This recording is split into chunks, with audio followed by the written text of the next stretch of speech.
you. And ready to move on to our first of two panels this afternoon.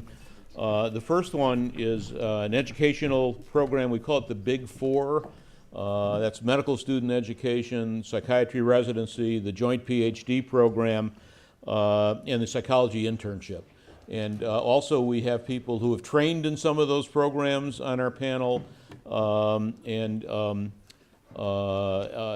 Igor is joining the panel in terms of some of the major impact and innovations in medical student education that we've had as well. So Sid, those were some lofty goals you have. I will try to abide by them. So thanks everyone on the panel for joining us. This is the time of the day where we really get to focus on what many of us in this room are very passionate about, and that is education. How we got to the top four was or the big four, not the top four, it was a fascinating debate because we in our society love things in the number of three, right? The top three. We always have three things, three acronyms, many things. We started with three, and as you can see, three didn't quite work out, and we managed to get the big four, which then I love the words because Igor actually came up to me after a faculty meeting and said, I'm going to hijack, I think those were your words, right? Your panel. And I was wise enough to not say, sorry, we can't do that. So here we are with a wonderfully expanded panel. And so what we will do is the big four, for those of us here who are curious, is medical school education, of which you didn't really hijack the panel. You expanded a subcategory of the panel. Then residency education, then the JDP program, and then the psychology intern program. So we're sitting in an interesting order, but I think we'll just go in the order that's here. So why don't we start with medical school education, and let's start with the preclinical years with everyone, of course, introducing themselves as we go, and if you could share the arc of your area of focus for education, where you think we're coming from, where we're at now, and where you'd like to go, and to keep things alive in terms of Sid's guidance, feel free to add a fun story or a fun anecdote or a pearl for everyone to think about as they go about their day after this as you go. We'll start with Igor. Yeah, so medical school education has come a long way, and in some ways it's come in a circle. When I was recruited to UCSD, one of the things I expressed an interest in to Arnold and to Lou was in teaching, and particularly in medical student teaching. And so fortunately, the curriculum was in its early formative days. There had been developed in the late 60s, early 70s, a series of core courses in the medical school. And they included things like cell biology and biochemistry and organ physiology and so on and so forth.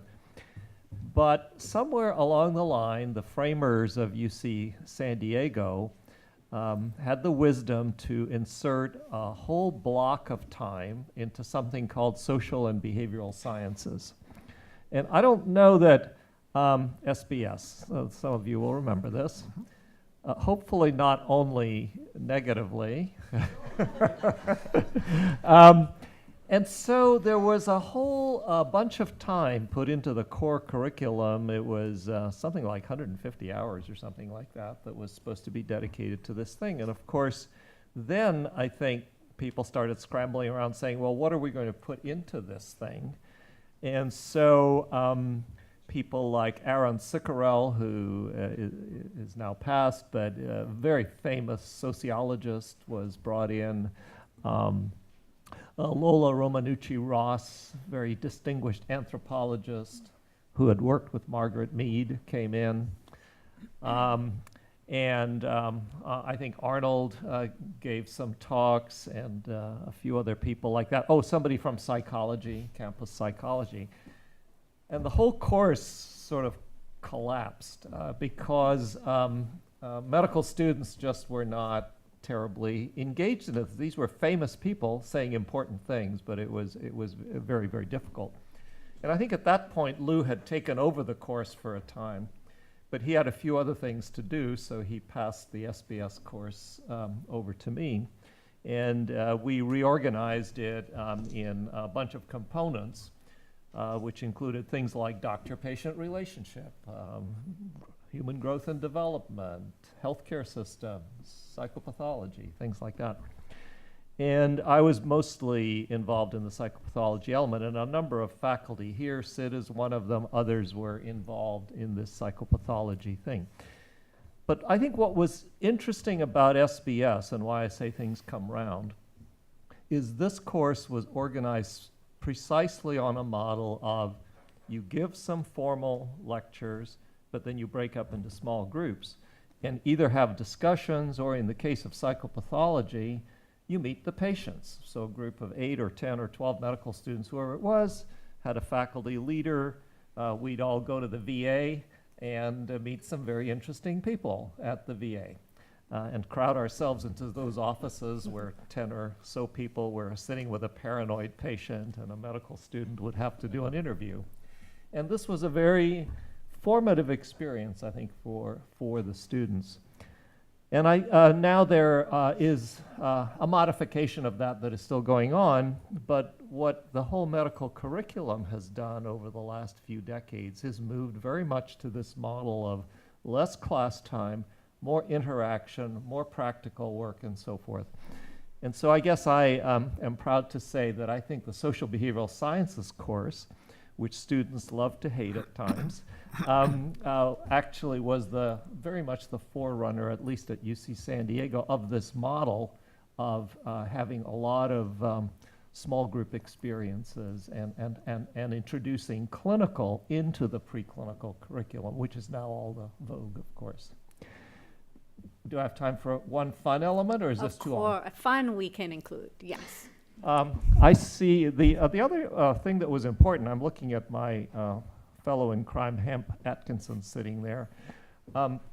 When I became director of the Gifford Clinic, and when it was first in Arnold's building, the 5th and Washington, there was a basement to that structure.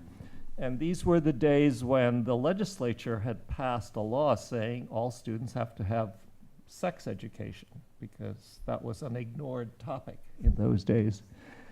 And so Hamp and I and some others had the duty of screening informational materials that might be appropriate to medical student education in this thing. And I think we did select a few materials that were of interest. The Swedish films, that's because you couldn't understand the language, or?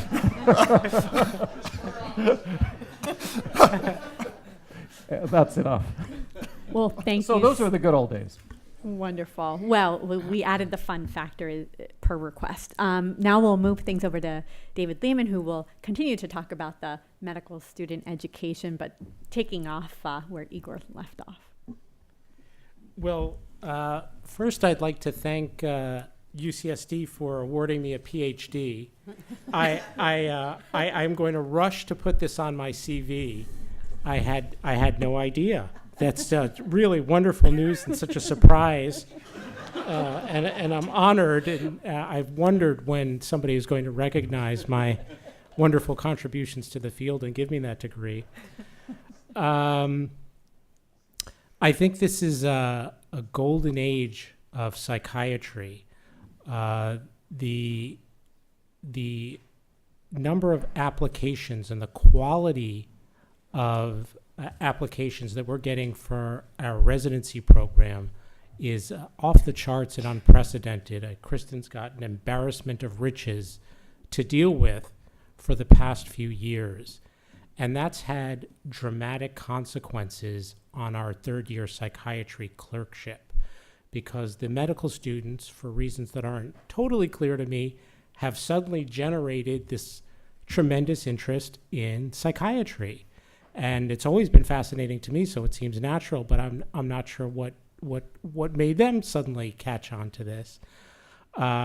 Dr. Iglewicz has a theory which I like, which is that medical students are drawn to competitive fields, and competition is what draws them.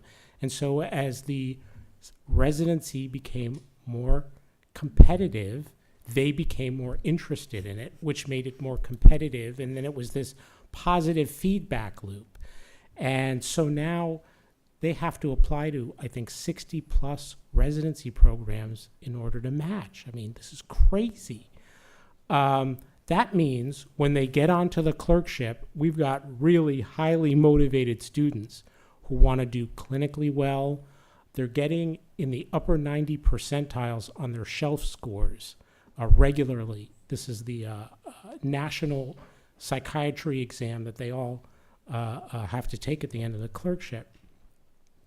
So it's been a very, very exciting time, and you can feel that there's just palpable excitement among the medical students in terms of interest in psychiatry and interest in the clerkship. When I inherited the clerkship over 10 years ago, I think, from Neil Swerdlow, he had already built such a strong program. The foundations were so well laid that the hard work had already been done. The heavy lifting was done. And I was like, oh, okay, I can now take credit for all this work that Neil Swerdlow has done. But we've added on some wonderful aspects of it. We have a simulated patient experience. We're going to add on another simulated patient experience, hopefully. We have expanded clerkship sites and didactic subjects. And as a result, year after year, the medical students are giving us incredible ratings. We're setting a standard for their other clerkships in terms of comments about how involved our faculty and our residents are in terms of teaching medical students, and of course, in terms of clinical care. So we just had our Q3 year review from the Dean's office. We passed with flying colors, and they particularly noted these comments that medical students are making year after year, complimenting our faculty and our residents. And they're also particularly impressed, interestingly enough, by the narratives that we write, the pithy, meaningful narratives describing the students' clinical skills that go copied and pasted directly into the dean's letter. And for some reason, we are doing that better than the other clerkships. So thank you to the residents and the faculty for making me look good, which, as far as I'm concerned, is the biggest priority here. And it's been just a wonderful experience. There's one more thing I want to add, because in addition to supervising the third year clerkship, I also supervise the fourth year clerkships, the so-called sub-Is, the sub-internships. And I want to make a particular shout out to the clerkships at UCSD. That's CL, run by Vanessa Lozan, and Geropsych with Dan Sewell and Raisa, and Child Psychiatry with Desiree Shapiro. Because what those clerkships are doing is not only are they accepting UCSD students into their clerkships, but they accept non-UCSD visiting students. And that is a huge teaching requirement that falls on the faculty. The already very busy, burdened faculty volunteer, take these extra students. It fills up the clerkship over most of the course of the year. It shows a huge level of dedication on the part of our faculty. And then that pays off in dividends, because when the residency selection committee has to meet to discuss applicants, often we don't just have a paper trail to look at, but we've got real live hands-on experience with these applicants, which we can use to select the best possible class for the following year. So thanks particularly to those faculty who have really done amazing, unheralded, beyond the call of duty work, working with medical students. Well, thanks so much for the comments. We've heard mention of the term roots. We covered the roots now by covering medical school education. So let's move on to psychiatry residency education. I'll turn things over to Kristin.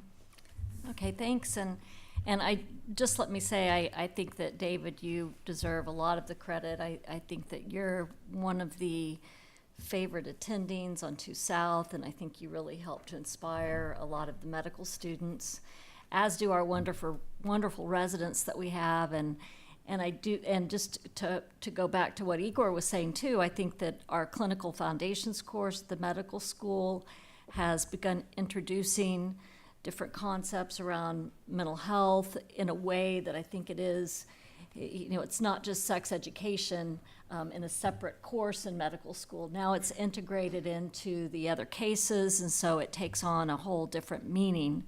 But as David was saying, it's been very nice taking over this residency program at a time when psychiatry is so valued by our medical students, and we do have a wealth. We had over 900 applications this year and last year, and it's very difficult to decide. And I think of the over 100 applicants we ranked, I would have been happy to have any one of those applicants because they were all so good. And I think in the past, I joined the residency in '87, and I always like to joke that we used to have more of a bimodal distribution in every class. We would have a couple of stars, then we'd have a couple that kind of filled the rest of the residency. and so, why are you pointing to me? Yeah, like, as an example. But now we truly get very, very outstanding residents. I was fortunate to have observed the style of Bob Nemiroff as a residency training director. When I came in here as a junior future analyst, I loved it that we had an analyst as the program director, and somehow I crossed over to the dark side in more biological psychiatry, but I've still hung on to the roots. But, I remember one thing I liked about Bob was, as a chief resident, I always met with him every week, and I really felt like I had a close relationship with my training director, and that's something that I have carried on with the chief residents this year. I think it's important for them to feel connected and develop leadership skills in their 4th year.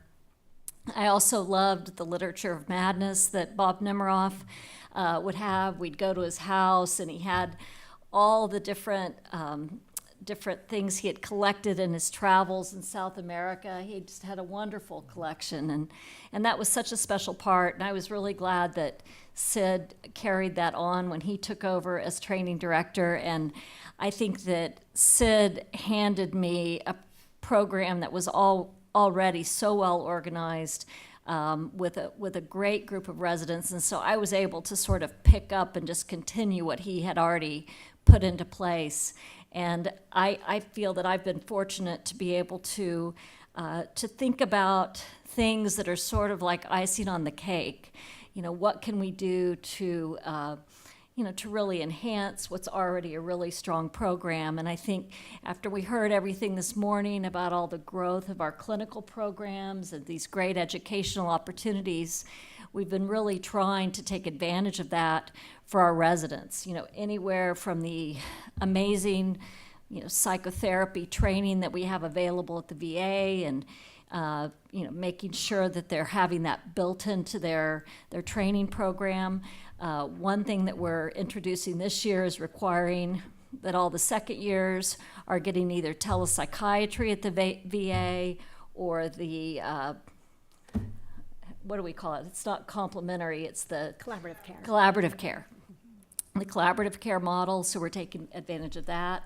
We've developed a whole elective program. We call it selectives because we do select which things that they do, which possibilities they can take advantage of, because I want to individualize their training. What is it they really want to become, and how can we get them there? Are they interested in addictions or maternal mental health or whatever it is?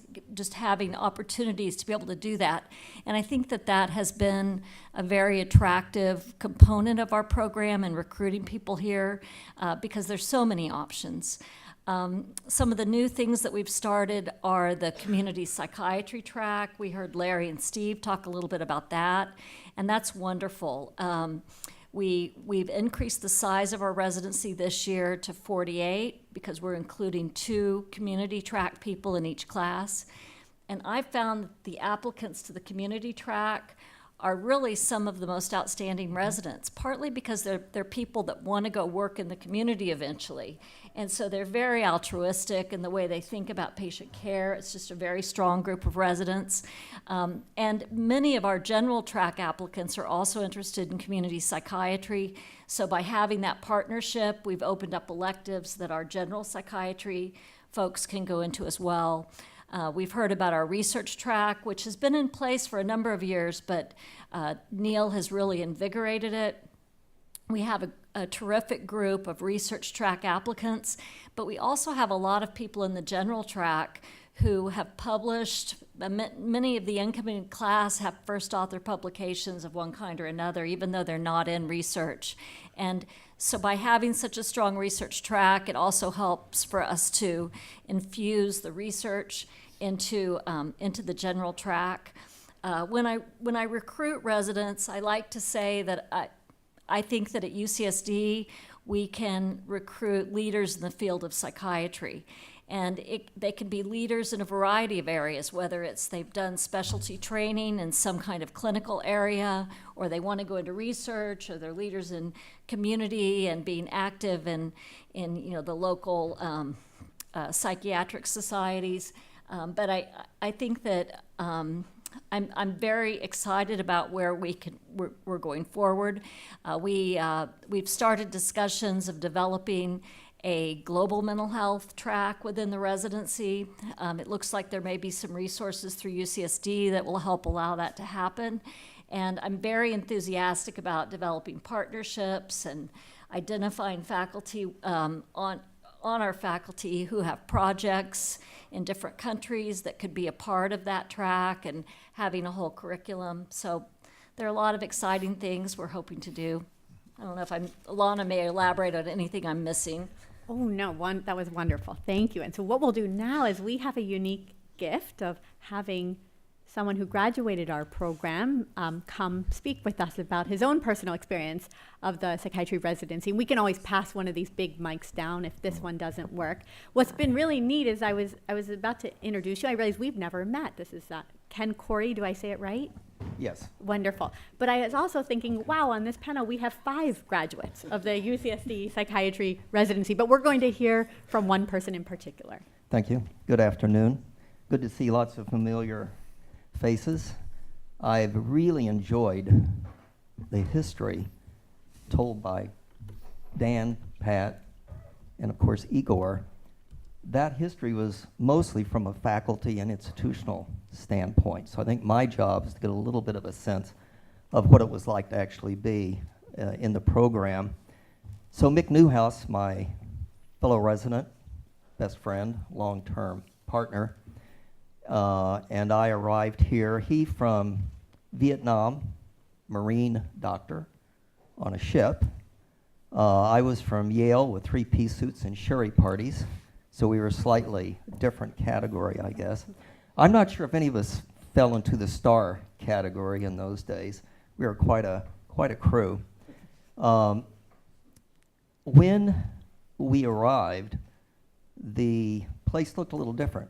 Not a whole lot here, and not a lot of people, but amazing people. So Arnie and Lou, Sam, I saw him on the video, pretty amazing group of people starting out. And I'll briefly comment on the clinical aspect more from a resident standpoint and where we ended up. Tell 2 brief little things. One is a study, and the study was with babies. And a recent study, and they gave a device to these babies, and they divided the babies into 2 groups. The device could do 10 operations.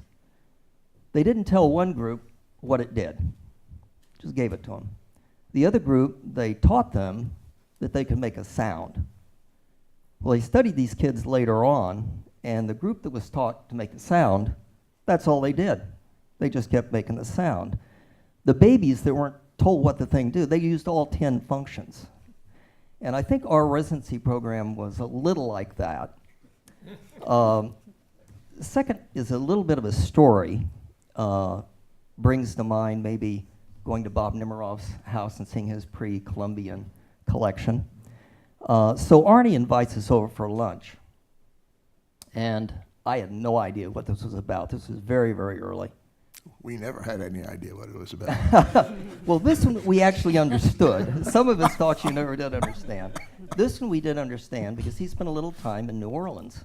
So we have a little lunch, and he starts talking and sits down, and he tells us, both in narrative and in playing the piano, the entire history of jazz, going from its origins, traditions, to its innovations. And I thought, that's a kind of an interesting metaphor for this department, because we had these psychoanalysts, which, by the way, we had at least a year with one patient with an analyst. And I know this is sort of debunking things from going analysis to science, but the sophistication of understanding therapy is pretty amazing from those folks. And we had that opportunity. Now, in our clinical work, we were at Fifth and University, and that was primarily behavioral, what you would call behavioral cognitive therapy now. The patients and the therapists filled out goals, and every week, both the therapist and the patient would evaluate the progress in those goals. We did a lot, especially with Tom Rusk, of shifting thinking and attitude in that. And so we had this interesting combination. We had no hospital. We had a few beds at Mercy. So we also learned how to take care of people that were very sick without sticking them in an institution. Very few people went into Mercy. Now, our second year, AD East opened up.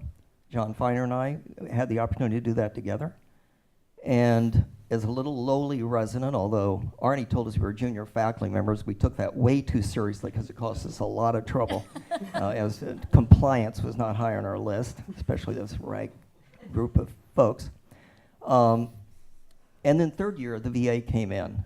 We had a lot of freedom to follow people and the like. Well, what was the result of that, maybe getting back to the toy, was that Mick and I looked around, decided we wanted to go into practice together, and we went to Escondido because it was a community and it had no psychiatrists, unlike the coast, which was full of psychiatrists. And we developed a psychiatric unit in the hospital so we could follow our patients in and out of the hospital. Did a lot of outpatient therapy, integrated with the medical community, so we did a lot of consultation work. And that's been our pattern for 46 years now. We had one hell of a lot of fun in our residency. And if the residents now have a 10th of the amount of fun we had, they're lucky. And we're still having a lot of fun in our practice. We've had a ball. And the innovation, the opportunity to help develop the department, as we then developed our own community, our own practice, did a lot of different things through the years. I did have a quandary myself. I did some really interesting research at Yale, whether I'd stay in academician, but I just fell in love with seeing people, and I just love being a clinician, and that's what I ended up doing. Thank you for those marvelous comments. So now what we're going to do is we're going to shift things over to the truly remarkable psychology training programs, and I promise we haven't forgotten about you, Davis. We're saving the best for last. So what we'll do now is we'll shift over to Dr. Tamara Wall, who's going to talk about the joint doctoral program. So the Joint Doctoral Program was founded in 1985, and Igor can probably expand on this, but my understanding is very similar to what Arnold said this morning. They first approached the psychology department at UCSD about having a clinical psychology program, and they were completely uninterested in that idea. They didn't want to train plumbers. And I think There are two things. Many people have commented on the very good relations between psychologists and psychiatrists in this department. And I have heard people say that one of the reasons is that Lou Judd was married to a psychologist and that he very much respected psychology. And the other is that Igor has often called himself an honorary neuropsychologist. And so the program was founded in 1985, as I said. Igor, Nelson Butters, Sandy Brown were very instrumental in getting the program going. Bob Heaton was recruited in 1987 and has been the UCSD co-director ever since. We've had several co-directors at San Diego State. It was one of, I think, the first joint doctoral program. The CSUs cannot be doctoral granting institutions, and so it was one of the first joint doctoral programs between a UC and a Cal State, and it's been a very successful model for that. We are always one of the most highly rated clinical psychology programs in the country. When you look at different ratings, US News and World Report, in the National Research Council ratings, we come out second in the area of research, just behind Harvard. And we have many applicants, on the order of 350 to 400 applicants each year for 10 to 15 positions. So when the program started, we had neuropsychology. Of course, we have a huge neuropsychology community here at UCSD. We also had behavioral medicine, and then a few years later, experimental psychopathology was added as a third track. Currently, we have 63 students in the program. There have been 303 graduates from the program, and by far, the majority are involved in academia, but by far the greatest employer of JDP graduates is UCSD. There are 47 graduates working at UCSD.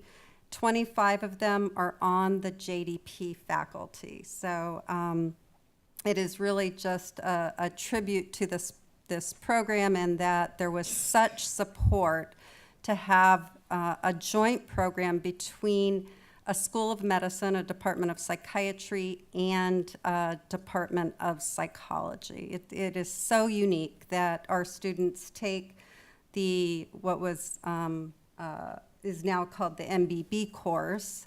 That is something that most clinical psychology trainees don't have the opportunity to do. And then I just wanted to mention one person who passed away recently. Karen Kalfas was in the very first class of the program. She passed away last month. She was a distinguished behavioral medicine researcher, and she also served as the executive director of student health and well-being here at UCSD, and was just a really lovely person, so I wanted to acknowledge her. But maybe Igor can expand on some of the early days of the program. Well, I can just take a moment. Is this on? Yeah, okay. Yeah, well, it took God, is it 7 days to make the heavens and the earth? And it took us 7 years to birth the JDP program from its very initial stages to when it finally was approved. And this had to do with needing to first have the matings of two rather difficult systems. That's San Diego State and UC San Diego. At UC San Diego, as you alluded, there had been an earlier effort to try to develop a PhD program in clinical psychology, but the psychology department at UCSD was not in favor of that.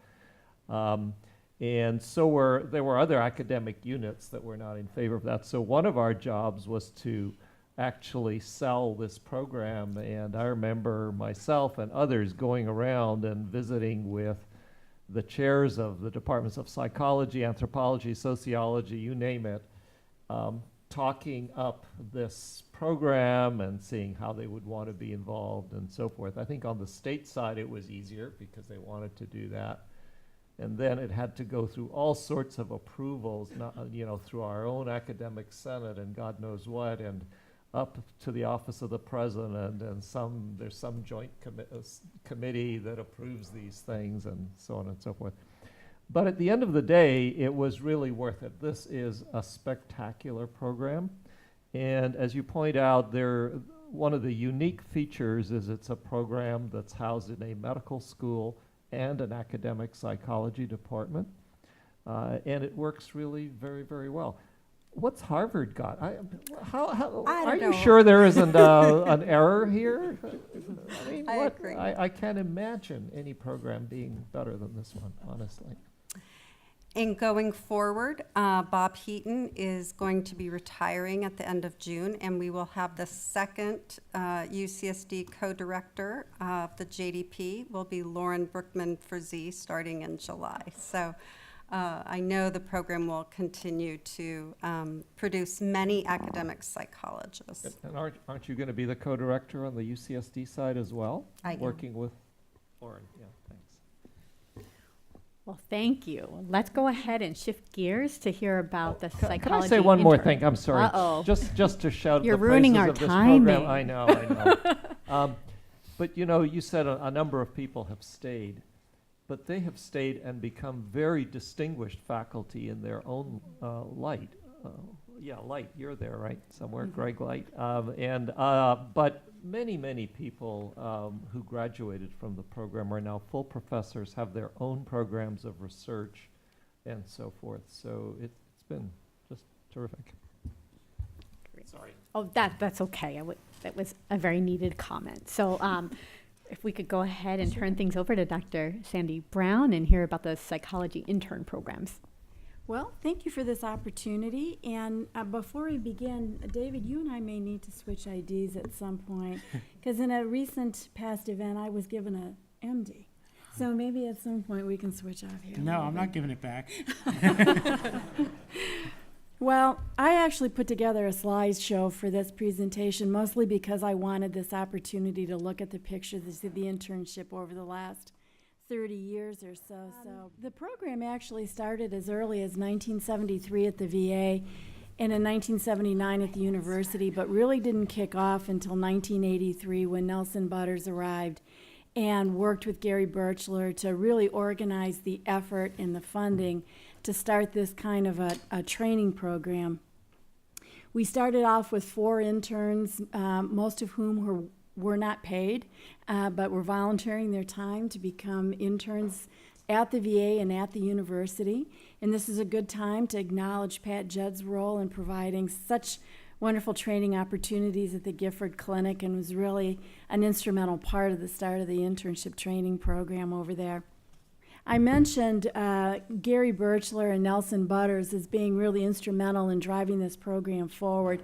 But Eric Granholm later joined as a training director, and under the leadership of those three, the program really began to blossom, also with tremendous support from the Department of Psychiatry and from the Office of Academic Affiliations at the VA. Training was somewhat limited at that time to inpatient and outpatient on the adult side, and some child work, and of course in the neuropsychology unit. While this was all happening in San Diego, I was a psychologist in Michigan and not long out of my graduate program at the time, but beginning to develop some not only interest but some experience in training psychologists and in running programs. And by 1992, so the program started in 1983, was first accredited in 1986, and by 1992, this program was the #1 psychology program in the country, and we lost all of our interns to UCSD. It's one of the most, I think one of the most compelling things about the program is not just the short time in which this program has really been in existence, but the pace at which it outpaced every other program in the country. training actually started to take off more as demands at the VA and at the university increased, and the VA started to authorize more money for training, as did the university. And particularly with the advent of the Cancer Center and the Eating Disorders Program, really our numbers kind of grew, and we really started to gather more steam. We also took advantage of opportunities to write training grants, and we started with 4 interns. We went to 10 at one point, we went to 12, we went to 14, we went to 19, and we are currently at 20. And at 20, we are now the 3rd largest internship in the country. And we recruit our interns from all around the country and from various parts around the world as well.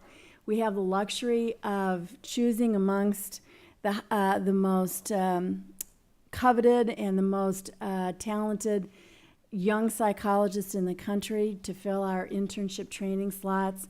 We offer training now very broadly at multiple clinics within the VA and at various sites within the VA, all across the UC system, and also at Children's Hospital. And we've expanded from in and outpatient psychiatry and child to all kinds of clinics at the VA, including trauma treatment, addictions. Of course, we still offer neuropsychology as a major rotation. We offer eating disorder rotations, cancer rotations, pain rotations. I don't want to leave any out, but our interns come to us because of the tremendous faculty that we have, but also because of all of the wonderful training opportunities that both institutions provide psychologists in this country. And at this point, right now, our training faculty for the internship is at 42, which is well beyond what almost any other internship in the country can offer. As I said, our program has expanded into all different kinds of clinics, all different kinds of training opportunities. We offer telepsychiatry at the VA, many different reasons for why interns come here. But I was thinking a bit about what outsiders would say about our program, and the first thing that came to mind is actually a comment that a reviewer made to our APA, to the American Psychological Association, at our last accreditation. And his comment was that not only are our faculty tremendous mentors and teachers to our interns, but our faculty are the people who are creating the newest and most used interventions and assessments. And I think that's also why we are such a well-respected internship across the country. It's because of the quality of our training faculty that we have here. And what that really leads me to is to point out that 43 of our former interns are currently on the faculty in the Department of Psychiatry. So we have had the luxury of recruiting the best and the brightest, and we've had the wisdom to also keep them and to train the next generation of psychologists. Even those who are not on our faculty have gone on to careers all across the country in research and in clinical work. Many of our interns hold leadership positions in national organizations, and we've been proud of all of our interns who have come through our program. And I will point out that that picture is Amy Jack as an intern, who is now our co-director of the training program. I'm going to end with the last slide as a shout out to some of the most important people at the beginning. I thought at the end of this, maybe one of the most important things would be to comment about the beginning. Gary Birchler and Lynn Schwartz in the middle, and Eric Granholm, who really are responsible for all of the work, all of the effort, and the creativity to develop the program into what it is right now. And we were asked to come up with some sort of a comment about the program. And I think maybe in thinking about that, what David Braff said earlier about mentorship really rings true. I think one of the reasons the internship has been a successful program over time and became a successful program in such a short period of time is the mentorship provided by the faculty.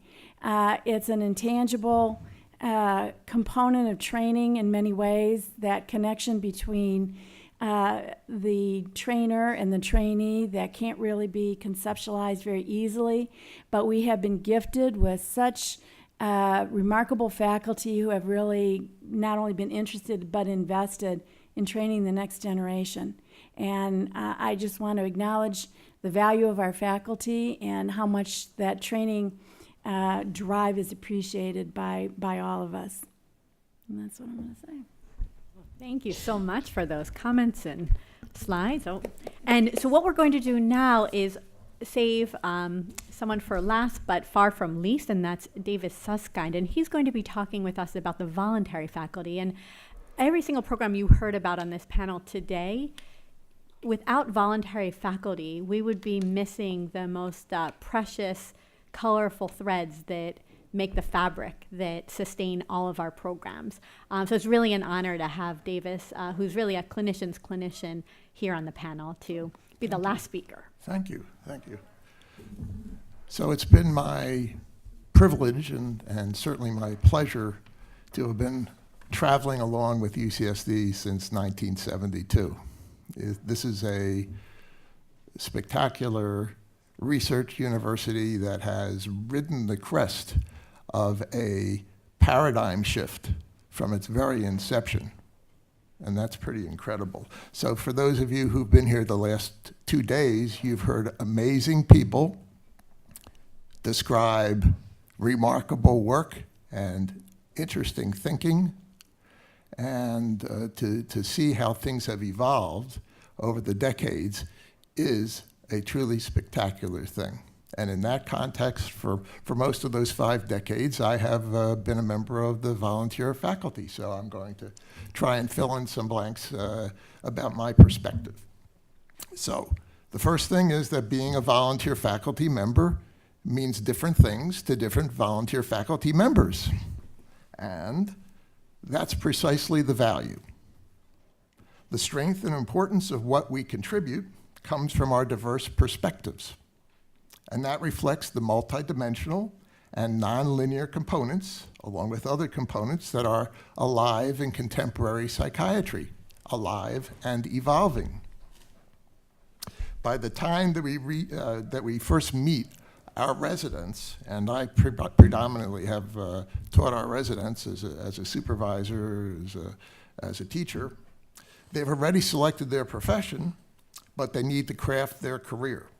And they face a nexus for making choices that shape how they live the rest of their lives. These are choices shaped by their image of how a psychiatrist actually functions. How do we really put it together? In our world, it's far too easy to become caught in a pressure drive to manage cohorts of algorithms and computer programs rather than deal with suffering people. Our patients manifest irresistible impulses to kill the pain that they suffer. And in killing their pain, or in their attempts to kill their pain, they often end up killing parts of themselves. So this is a challenge, and it's a challenge that I think many of us try to help our residents and our trainees to understand. It's a challenge that takes a special sensitivity to recognize, to respond to, and to help rectify this.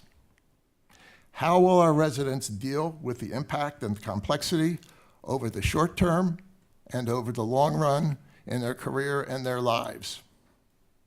How will they manage the energy necessary to maintain the connection with a patient who is suffering and who doesn't respond as rapidly or as well or even at all to our best efforts? How will a psychiatrist experience, allocate, and frame the time?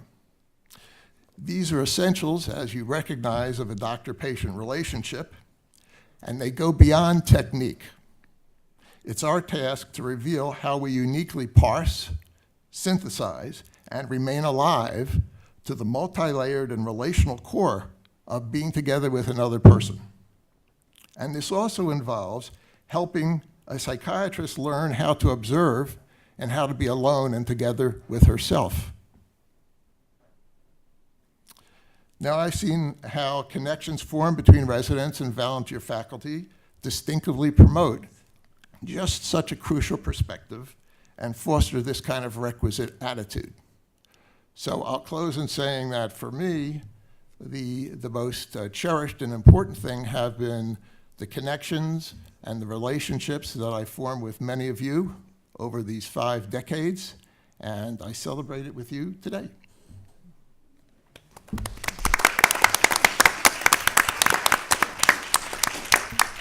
Well, thank you, Davis. Those are the most eloquent words we could end this panel with. I think we went over our time, so I didn't abide by that part. But I think up to Sid and Pat, if we can open it up if there are any questions for our wonderful panel. We've talked a lot today about the integration between the disciplines of psychiatry and psychology, and I just want to share with Sandy that I think one of the moments I see that happening beautifully is with our psychology interns. And I can share with you what a delight it has been over the years to have them on the geropsychiatry inpatient unit, because they really are, as you've described them, high quality, compassionate, and dedicated clinicians. And so I think also part of maybe what makes us special is that they meet not just other psychologists, but they meet the whole interprofessional team. Through the years, you also run a course for the senior residents where you use the terrific TV show that no longer exists, as In Therapy, or originally an Israeli one, where a flawed psychologist is doing therapy and gets into all sorts of problems. Can you just comment on that particular thing and how the residents have taken to that course and any vignettes from it? Because I think it's a fascinating course. Yeah, it is. It's fascinating material. And I commend it to all of you to watch if you're not familiar with it. So, as Sid says, the therapist is flawed. We never watch this as a way of critiquing and saying what's wrong, wrong, wrong. The dramatic elements of depicting these fine actors depicting patients and a therapist and the therapist, they are superb actors, and the essence is to understand what's going on in the therapist's mind. This is really not a psychopathology course. This is a course on many of the points that I made, which is probably what inspired you to ask the question, Sid, and that is that we're talking about how the therapist is experiencing himself, is reacting to the patient, is enacting aspects of his life rather than focusing and dealing with the problem that the patient brings to him. And and the other thing there's many things, it's really it generates terrific discussion, and also because this is for the fourth years, the PGY4s, they always, I've been doing this for a number of years, they always have anxieties because they are facing whatever's going to happen after their PGY4 year. And they're involved in setting up their future, their professions, their fellowships, whatever, and it's a little more real about the issue of time. How are they going to, allocate their time? How are they going to choreograph the time that they want to spend with their patients? How are they going to give themselves enough time to understand and to process their own emotional reactions, because this takes time for us to become more seasoned in how we are with patients. And so it's really a good opportunity, and I've enjoyed it very, very much. Good. Thanks for doing it.